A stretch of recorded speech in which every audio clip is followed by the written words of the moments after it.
Collinsville Public Schools is mourning the loss of a 16-year-old student and another student who was injured in a car crash on Saturday night.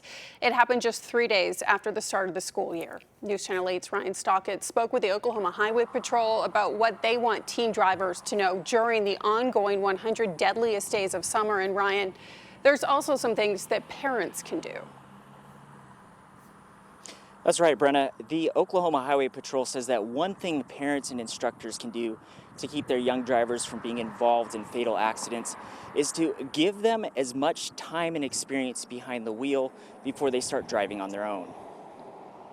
Teen drivers are at a higher risk of fatality collisions. The number one cause for the fatality collisions with teen drivers is distracted driving. Lieutenant Mark Southwell with the Oklahoma Highway Patrol says the leading cause of death with teen drivers ages 16 to 19 is traffic fatalities, and that 60% of them are caused by distracted driving. And that can come from either cell phones, it can come from something as simple as the radio, and it can come from passengers. According to preliminary reports we've received from OHP between Memorial Day of this year to today, there have been at least 7 fatality crashes involving teen drivers. From Oklahoma Highway Safety Office, that same time period in 2021, there were 17 fatality crashes involving teen drivers. Collinsville School District announced in a statement this weekend that a tragic accident took the life of one of their high school students, saying that during this difficult time, counselors will be available on Monday morning to provide support for their students and staff as they navigate through this challenging situation.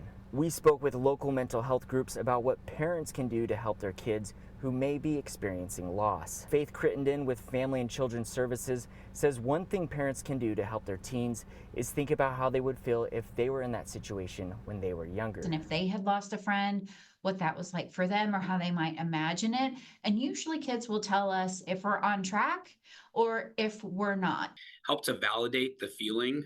Matthew Spencer with Grand Mental Health says because each person is impacted differently by grief, one technique parents can use to help their kids experiencing loss is to help validate the feeling their child is experiencing, letting them know it's normal to feel angry, to be hurting, and to sometimes not know how to feel. Help them to not have to feel like they need to run away from that feeling.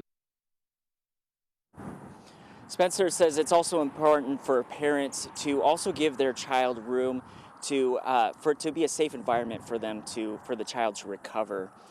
A GoFundMe page has been built for the 16-year-old who died in the accident over the weekend.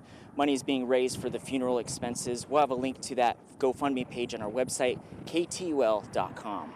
Live in Collinsville, Ryan Stockett, News Channel 8. A really tragic story, Ryan. Thank you. And the family in the other vehicle is recovering in the hospital tonight. There is a GoFundMe page set up to help the Lee family with their medical expenses. You can visit our website, K2L.com, if you'd like to help.